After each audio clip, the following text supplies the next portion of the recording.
Elections के दौरान इस बार का चुनाव जो हुआ और उसमें जो पैटर्न दिखा है, जो हालचाल दिखा है, जो तौर तरीका दिखा है और जिस तरह का मोबिलाइजेशन दिखा है, उससे तो लग रहा है कि वो बंगाल जो कभी नेताजी सुभाष चंद्र बोस का नेपाल था, आई मीन बंगाल था, या बाद के दिनों में बड़े बड़े वहां के लेखकों बुद्धिजीवियों का था। आप रविन्द्रनाथ टैगोर को याद कर लीजिए। हाँ, और लेफ्ट फ्रंट के दौरान वो ज्योति बासु का था। बाद के दिनों में और भी बहुत सारे लोग आए, एक से एक सिनेमाकार, सत्यजीत रे और तमाम लोग, मृणाल सेन। लेकिन वही बंगाल आखिर उसमें क्या ऐसी चीज थी कि भारतीय जनता पार्टी ने उसको अचानक एक तरह से अपने कब्जे में रख ले लिया? ये एक सोचने की बात है। आई मीन आप तमिलनाडु में, पश्चिम बंगाल, आई मीन केरल में इतने वर्षों से कोशिश कर रही है भारतीय जनता पार्टी।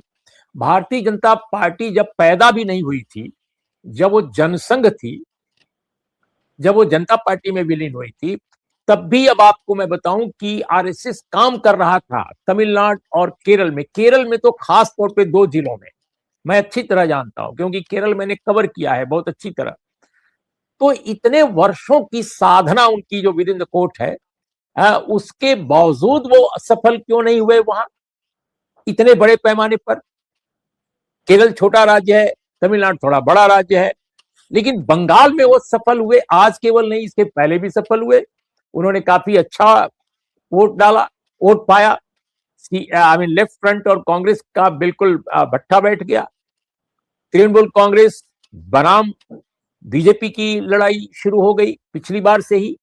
तो मुझे ऐसा लगता है कि बंगाल की जमीन में कोई ऐसी बात थी जिसको कि बंगाली भद्रलोक नहीं समझता था कि वो क्या प्रॉब्लम है, कि वहां पे आरएसएस नजर लगाए हुए है कि हम इसको कभी न कभी हम इसको अपना बनाएंगे।